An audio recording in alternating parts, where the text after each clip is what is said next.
전미예수님, 네, 오늘은 또 아브라함 하고 있죠. 창세기 13장, 14장 함께 하도록 하시겠습니다. 성부와 성자와 성령의 이름으로 아멘. 네, 아브라함 이야기는 처음에 어떤 이야기로 시작하죠? 바벨탑 이야기로 시작하죠. 이제 바벨탑이라는 게 뭐예요? 인간이 벽돌을 구워서 탑을 쌓는 거죠. 그냥 길거리에 있는 짱돌로만은 이제 싸울 수 있는 한계가 있죠. 근데 벽돌이라고 하는 거는 인간이 자기의 인위적인 자기 주체적인 그리고 어떻게 보면 이 벽돌로 싼 이 사이사이 안에 하느님의 뜻이 개입할 수 있는 여지가 없는 거죠. 이것을 그냥 저는 인본주의라고, 물론 인본주의가 다른 의미도 쓰일 수 있는데 저는 좀 안 좋은 의미로 인간이 자신들만의 힘으로 살아가려고 하는 그 인본주의에 대해서 이제 그러니까 자기 자신이 주인공이 돼서 살아가려고 하는 거죠. 그렇게 에덴 동산에서 자기 본의로 부자가 되려고 했던 사람이 있었는데 에덴 동산에 누구였죠? 에덴 동산에 몇 명 없었죠, 그렇죠? 그런데 그 누구예요? 아담과 하와인 거죠. 하느님께서는 내가 너 부자 되는 거, 축복 주는 거 내가 책임질게 라고 하는데 됐거든요. 그거는 내가 책임질게요 라고 하면서 선악과를 따 드신 거죠. 그렇게 그게 이제 인본주의인 건데 하느님 주체의 하느님 본위로 돌아가려면 다시 선악과를 주님께 봉헌하는 것으로 가야 된다. 오늘 대충 무슨 얘기가 나올지 짐작이 가시죠? 오늘은 10계명이 아니라 11조가 처음으로 등장하는 거예요. 그래서 이제 창세기 아니라 뒤에 있는 모든 성경 내용은 창세기 1장에서 3장까지를 해설하는 것으로 보면 된다고 그랬죠. 여기에서는 조금 그 선악과에 집중해서 이렇게 보면 될 것 같아요. 그래서 땅을 차지하는 것은 인간의 본의가 아니라 그렇게 해봐야 너희들은 서로 싸우고 갈라질 뿐이다 라고 하면서 언어를 이렇게 허틀어 놓으셨죠. 근데 거기에 이제 믿음의 성조로 누가 등장해요? 아브라함이 등장하는데 아브라함은 내가 너한테 땅 줄게 라고 하느님께서 약속을 하신 것을 굳게 믿죠. 그래서 하느님 뜻에 맡기는데 그렇게 땅을 차지하는 방법이 12장에서는 어떤 것이다? 내 가장 고귀한 것을 누군가에게 내어줌으로써 그 내가 내어주는 것의 가치를 그 사람이 깨닫게 될 때 그 사람이 나에게 마음을 열고 자기가 가진 것을 모두 내어놓고 그 사람이 나중에는 이 아브라함의 안식처가 되는 거죠. 그렇게 이집트를 차지하는 것과 가나안 땅을 차지하는 것과는 같은 이야기라는 거죠. 이것이 이렇게 상징성을 가지는 이유는 이 가나안 땅 너에게 줄게 라고 했지만 아브라함이 실제적으로 눈에 보이는 가나안 땅을 차지한 것은 없어요. 그 막펠라의 무덤 안에 묻기 위해서 그 무덤 하나밖에 없는 거죠. 결국에는 그 무덤을 차지하게 되는 거죠. 무덤이라고 하는 것은 사람으로 치자면 어떤 죽은 사람인 거죠. 그러니까 제가 막 엄마가 아닌가 막 그러면서 그런 의심이 들 때 어머니가 이렇게 엄청난 이렇게 사랑을 보여주시면 내가 죽는 거죠. 그리고 어머니의 뜻을 받아들이게 돼서 어머니가 또 저 때문에 행복한 분이 되게 되는 거죠. 그렇게 땅을 차지하는 거다라는 것을 이제 지금까지 한 거고, 이제 여기 13장에서부터는 뭐가 나오냐면 롯과의 이야기가 나와요. 그래서 간단히 살펴보면 맨날 간단히 한다고 하는데 전혀 간단하지 않았던 것에 대해서 큰 사죄의 말씀을 드리지만 또 오늘도 간단히 하려고 노력을 하는 거죠. 설명을 드리면 이제 롯이라고 하는 이제 사람과 롯이 이제 조카죠. 그러니까 롯과 아브라함이 재산이 너무 많이 늘어나는 거예요. 그러니까 아브라함이 롯에게 이게 서로 이제 막 공간은 한정돼 있고 땅 얘기하는 거죠. 계속 축복인 거죠. 축복. 땅은 축복인 거죠. 근데 이제 그 공간은 한정돼 있고 롯의 재산도 늘어나고 아브라함의 재산도 늘어나니까 야, 여기가 다 그냥 우리 땅 아니냐. 실제로는 땅이 아닌데. 그러니까 우리 땅 아니냐. 네가 동쪽으로 가고 싶으면 나는 서쪽으로 가고, 네가 남쪽으로 가고 싶으면 난 북쪽으로 가고 할 테니까 서로 그냥 이렇게 땅을 갖자. 여기 안에는 아브라함이 좋은 땅은 내가 가져야지 라고 하는 마음이 있어요, 없어요? 없죠. 왜 없는 걸까요? 아브라함의 모든 삶은 누구에게 맡겨진 삶이에요? 하느님 섭리에 맡겨진 삶인 거죠. 그러나 롯은 어때요? 롯은 아까 인본주의를 가지고 있는 거죠. 그래서 롯은 이렇게 보니까 저쪽이 이집트처럼 아주 그냥 좋아 보여요. 이집트 나일강 삼각주. 그러니까 다시 이집트로 내려가는 거죠. 다시 인본주의로 내려가는 거죠. 그거를 상징하는 거죠. 그렇게 내려간 롯은 결국에는 어디에 진을 치냐면 소돔 땅에 진을 치게 되는 거죠. 그러니까 소돔 땅은 이렇게 여기가 이렇게 되고 여기가 이제 갈릴레아 호수고 여기가 뭐겠어요? 요르단강이죠, 그렇죠? 여기가 뭐겠어요? 사해인 거죠. 그러니까 이제 사해가 약간 땅콩 모양으로 생겼는데 여기가 이제 소돔과 고모라 땅, 그때 이제 유황불이 떨어져서 멸명해서 지금은 사해, 죽은 바다가 소금만 있는 거죠. 되어버린 거죠. 그래서 소금바다라고 제가 눈을 가리고 있었네요. 그래서 소금바다라고 하면 이제 죽음을, 지옥을 의미하게 되는 거죠. 그래서 이 소금바다와 뭐가 쭉 내려가면 여기 뭐가 있냐면 나일강 삼각주가 있는 이집트가 있는 거죠. 그래서 이집트로 내려간다는 것과 이 소돔 땅으로 여기 이집트 여기 이게 나일강이에요. 이집트로 내려온다는 것과 같은 거죠. 이거는 지중해인 거죠.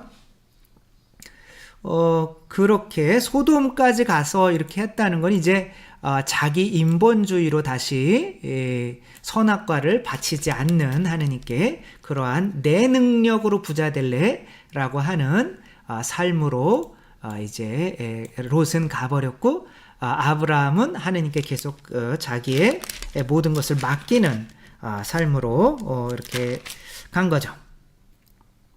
그러니까 이제 아브라함한테 하느님께서는 17절 보면 자 일어나서 이 땅을 세로로 질러가 보기도 하고 가로로 질러가 보기도 하여라. 하느님께서 아브라함에게 말씀하시는 거예요. 내가 그것을 너에게 주겠다. 그러니까 이게 무슨 소리예요? 롯은 내 힘으로 땅을 찾아 나섰지만 아브라함은 하느님이 땅을 주시는 거야. 내가 잘 사는 것도 하느님이 주시는 거고 못 사는 것도 하느님이 주시는 거고 나의 삶은 오로지 하느님께 달려있어. 이것은 이스라엘 백성이 광야에서 느꼈던 그 신뢰인 거죠. 광야는 농사도 짓지 못하고 길쌈도 하지 못하고 오로지 하루하루를 하느님의 신뢰에 하느님의 섭리에 맡겨야 되는 거죠. 그러나 그 가나안 땅 그 광야를 걸을 때 하느님께서 신발이 40년 동안 떨어지게 하지도 않으셨다라고 하는 광야의 삶을 의미하는 거죠. 그렇게 아브라함은 천막을 거두어서 헤브론은 약간 산악지대인 거죠. 헤브론에 있는 마므레 참나무들 곁으로 가서 자리 잡고 살았다. 여기서 마므레의 참나무 곁, 아까 그 전에도 나오는데 이 마므레라고 하는 이 참나무 마므레가 무슨 뜻이냐면 제가 한번 찾아봤어요. 마므레의 원형은 어디서 나온 말이냐면 가르침 모래라고 하는 가르침이라고 하는 것에서 나온 말이라고 해요. 그래서 마므레라고 하면 가르침, 토라인 거죠. 그렇죠? 지금 이 모세오경을 뭐라고 그래요? 토라라고 하죠. 가르침 혹은 율법. 그러니까 율법 혹은 가르침 그러면 뭐라고 그래요? 예수 그리스도인 거죠. 탈출기에서 하느님께서 이 물이 썩었어요. 그래서 마라에 쓴 물이죠. 그건 또 거기에서 물이 썩어 사람들이 못 마시는데 거기에다가 하느님께서 이렇게 지시를 하시다. 그러니까 가르치다. 그것도 가르친 나무. 그 나무를 갖다가 그 물에 넣었더니 어떻게 됐어요? 그게 쓴물이 단물이 되었죠. 그렇죠? 그렇게 우리의 본성이 변하게 만드는 하느님의 법, 율법, 하느님의 뜻, 토라, 그것은 모두 신약에 무엇을 상징할까요? 예수 그리스도를 상징하는 거죠. 그래서 예수님께서 그렇게 쓴물이었다가 단물로 변화된 마리아 막달레나에게 마리아야 라고 이렇게 이름을 지어주죠. 너는 새로 태어났어. 본성이 바뀌었어.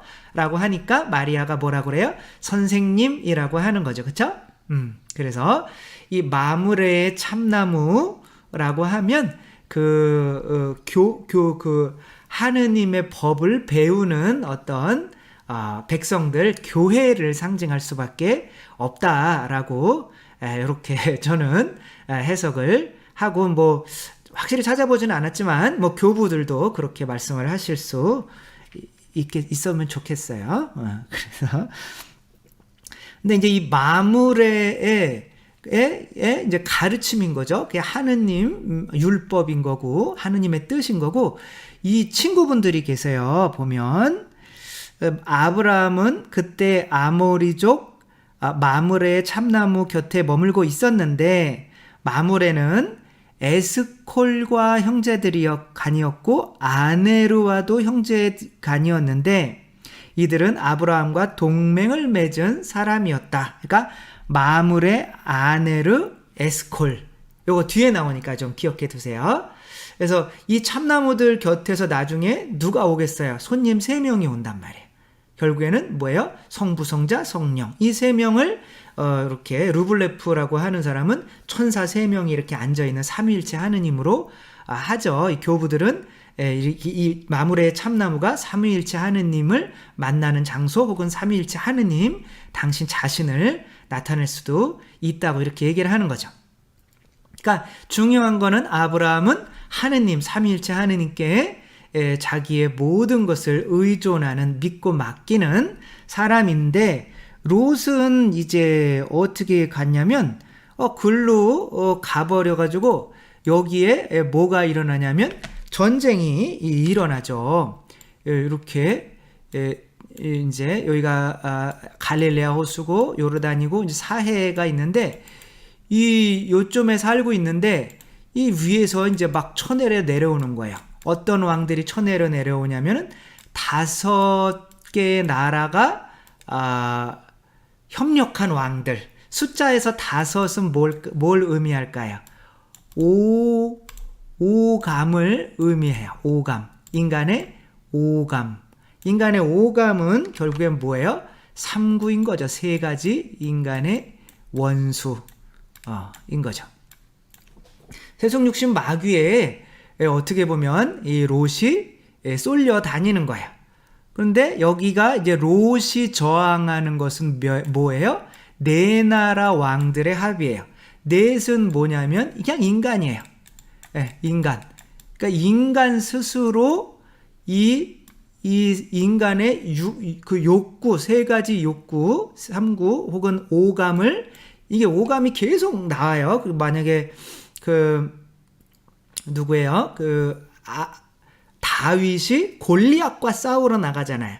그럼 다윗이 골리앗과 싸우는 골리앗은 어마어마하게 큰 사람인데 하느님께 의탁해서 저놈을 이기려면 내 자신이 죽어야겠죠. 그러면은 그렇게 정화된 조약도를 몇 개 가지고 나가야겠어요? 5개. 내 오감이 정화되는 거, 3구가 정화되는 거죠. 하느님께서 예수님께서 광야에서 뭘 정화시킨 거예요? 이 3구. 그러니까 오감을 정화시킨 거죠. 그렇지 않으면 누군가에게 도움이 될 수가 없는 건데 이 오감은 인간 스스로의 힘으로는 정화될 수가 없다는 거죠. 그 마므레의 참나무, 그러니까 하느님으로부터 은총을 받아야 이 3구가 정화될 수가 있는 거죠. 이 3구가 정화되지 않았기 때문에 내 힘으로 세속육신 마귀 내 힘으로 세속은 뭐예요? 저 선악과를 가져야겠다. 육신은 뭐예요? 먹어야겠다. 마귀는 뭐예요? 저거를 먹으면 내가 하느님처럼 된다. 이런 이 인본주의로 만드는 이것을 인간 스스로는 극복할 수 없는 상태가 되었다는 거예요. 이것을 원죄라고 하는 거죠. 근데 롯은 이것을 자기의 힘으로 극복하려고 하다 보니까 안 되는 거야. 그러니까 이 5에 어떻게 돼요? 얘네들이 다 끌려가죠. 여기서 있는, 그래서 롯도 얘네들한테 잡혀서 끌려가요. 그러니까 이 얘기를 듣고 아브라함이 참나무 곁에 있다가 이놈들 봐라. 그리고 얘네들을 치러 가는데 몇 명이 가냐면 313명이 가요. 아브라함이 그 안에서 태어난 거예요. 아브라함 안에서. 그러니까 318은 도대체 뭘까? 이거가 정말 아브라함은 이 세속육신 마귀가 나는 정화된 상태로 있어야 이집트에서 사라이를 내어주어서 그 이집트 왕 파라오를 어떻게 보면 이겼잖아요. 그렇죠? 그런 것처럼 내 자신을 아브라함이 나는 내 자신을 이긴 사람이야 라는 것을 나타내는 숫자면 좋겠다 라고 했는데 그 찾아보니까 암브로시우스가 그 318명에 대해서 이렇게 이야기를 하죠. 실제로 그리스 문자 타우는 십자가를 나타내죠. 이제 그리스 문자 타우는 300, 그 그리스 히브리어 문자나 그리스 문자나 다 숫자가 있죠. 153은 히브리어로 뭐라고요? 하느님의 자녀들, 모나미가 아니고. 그래서 300을 뜻하며 그 다음에 예수라고 하는 예수스의 이 앞에 두 자죠. 예수라고 하는 것은 이 두 자는 10과 8을 나타내는 거야. 그래서 예수 그리스도의 십자가라고 하면 히라버로 하면 318이 된다는 거죠.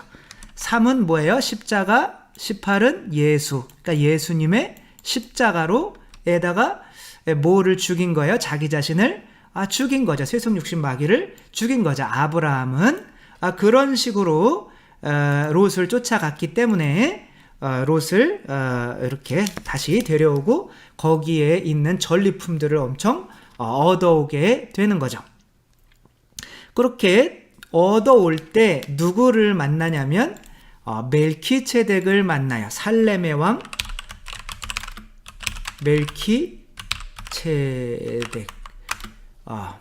말락 그러면 임금이라는 뜻이 있고 체덱 그러면 정의라는 뜻이 있을 거예요. 아마 맞을 것 같아요. 그래서 정의의 왕, 그 살렘은 또 뭐예요? 샬롬 그러면은 평화죠. 그렇죠? 그러니까 정의의 왕, 평화의 왕인데 이분이 또 직업이 왕이면서 뭐냐면 사제예요. 자, 이제 아브라함이 어떻게 자기 이 육체를 이기고 또 롯을 어떻게 보면 악으로 빠져가는 롯을 구해올 수 있었는지에 대해서 나와야 되잖아요.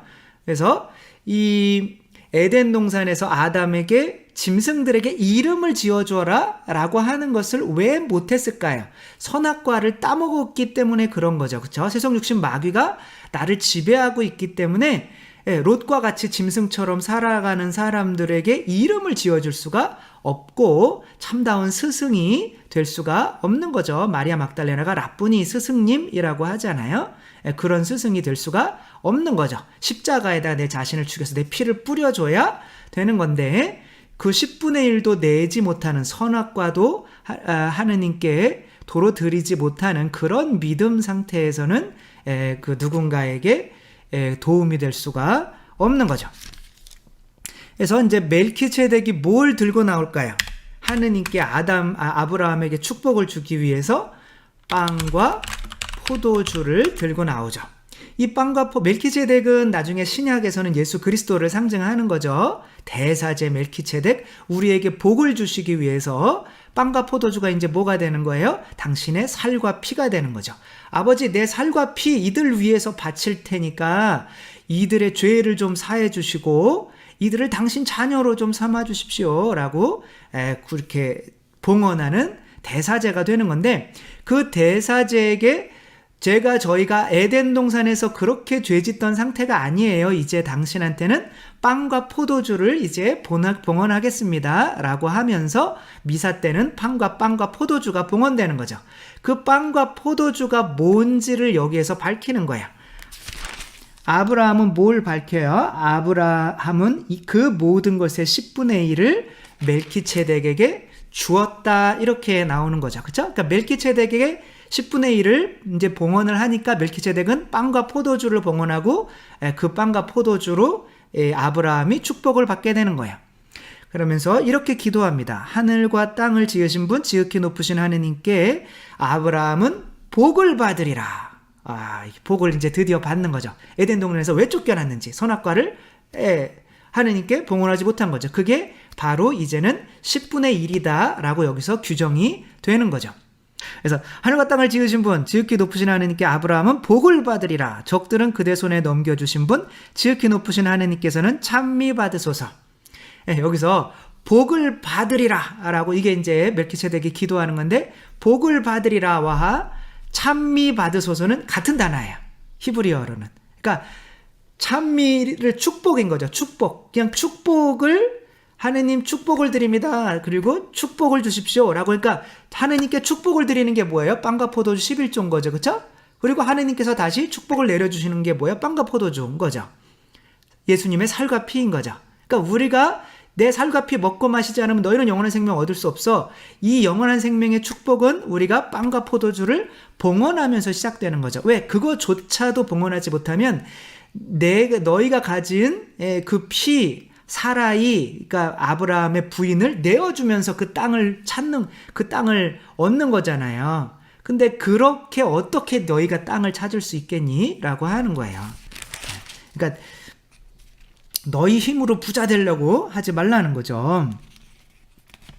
그래서 근데 이제 소돔의 왕이 와요. 그러면서 이게 지금 당신이 싸워서 가진 이 재산 다 가지십시오. 그랬더니 이 아브라함이 이렇게 얘기를 해요. 시로라기 하나라도, 신발끈 하나라도 그대의 것은 아무것도 가지고 가지 않겠소. 그러니 그대는 내가 아브라함을 부자로 만들었다고 말할 수 없을 것이요. 아브라함은 누가 나를 부자로 만들었다고 얘기를 하는 거예요? 하느님. 결국에는 하느님이 나를 부자로 만드는 거니까 당신이 나 부자 만들었다고 괜히 잘난 척 하지 마시오 라고 하는 거예요. 그러니까 모든 걸 하느님께 맡기는 거예요. 누구죠? 마더 데레사께서 마더 데레사가 엄청난 수십만 명의 가난한 사람들을 막 먹이고 보살펴주고 하시잖아요. 그때 정말 이제 전 세계에서 마더 데레사가 유명해져서 막 엄청난 후원금이 들어왔어요. 그리고 그 후원금을 관리하는 후원금 관리 어떤 센터가 있었어요. 미국에 아마 본부를 두고 있었나 봐요. 거기 이제 회의가 있어서 마더 데레사가 갔어요. 갔더니 이렇게 이제 회의하니까 물들이 이렇게 놓여 있을 거 아니야. 그러니까 물들이 이거 왠지 이렇게 고급으로 보이는 거예요. 그래서 이 물 한 통에 얼마예요? 라고 했더니 얼마라고 그랬나? 그래서 4달러? 4달러면 4,000원? 너무 비싸네요? 아무튼 그냥 그러니까 그래요? 그러면서 마더 데레사가 이제는 이 후원 이 센터를 없앨 거예요. 그러니까 아니 왜 우리 이 후원 없이 당신이 그 많은 사람들 어떻게 먹이려고 하냐고. 됐거든요. 당신들이 그 사람들 먹이는 게 아니에요. 그러면 진짜로 그 후원회를 없애버렸어요. 우리 후원 안 받을게요. 그러니까 굶어 죽죠. 그러니까 막 이제 난리 난 거죠. 막 왔더니 이제 그러니까 그 사람들이 이제 후원을 통해서 그 사람들도 그 중간에서 많이 먹고 마시고 하는 꼴을 못 보겠는 거예요. 이 마더 데레사는. 그러니까 왔더니 큰일 났습니다. 쌀이 떨어져 갑니다. 막 그러니까 그래요? 기도하세요. 그러면은 신기하게 막 어디 급식을 줘야 되는데, 학교 급식을 줘야 되는데, 지금처럼 코로나처럼 무슨 안 좋은 일이 벌어져서 이 급식을 못 주니까 마더 데레사한테 다 갖다 주는 거예요. 그러면서 그때그때 먹을 게 다 생기는 거예요. 그렇게 모든 걸 하느님께 맡기는 거죠. 지금 병원이 필요하는데 병원을 져야겠어요. 근데 돈 얼마 있어요? 3센트요. 300원이요. 그러니까 30원인가요? 아무튼 그러니까 이제 막 이게 말이 됩니까? 그래. 그걸 우리가 짓는 게 아니에요. 주님께서 지으시는 거지. 그 진짜로 큰 병원이 생기고 그런 거죠. 그러니까 하느님께 맡기는 삶을 사는 거지. 너희들이 이 사람들 먹여 살렸다고 생각하지 마. 주체는 하느님이야. 라고 이렇게 하는 거죠. 그것을 고백하는 것이 보다 11조다라는 거죠. 나는 아무것도 필요 없어. 다만 젊은이들이 먹은 것은 빼고, 이게 싸우느냐고 먹은 거는 좀 빼고, 나와 함께 갔던 사람들 곧 아네르와 에스콜과 마므레만은 저희의 몫을 가지게 해 주십시오. 그게 뭐예요? 아까 마므레, 나무, 참나무, 아네르, 에스콜, 이분들은 이게 삼위일체 하느님을 상징한다고 했잖아요. 그러니까 하느님께 돌아갈 것만 있으면 되니까 그 나머지는 그냥 당신들이 다 가져가세요. 그런다고 가난해지지는 않는 거죠. 이 구약 성경의 맨 마지막이 말라키서거든요. 그러니까 말라키서에 이렇게 나와요. 너희는 조상 때부터, 언제 조상 때예요? 이 아담과 하와인 거죠. 나의 규정에서 벗어나 그것을 지키지 않았다. 뭘 지키지 않은 거예요?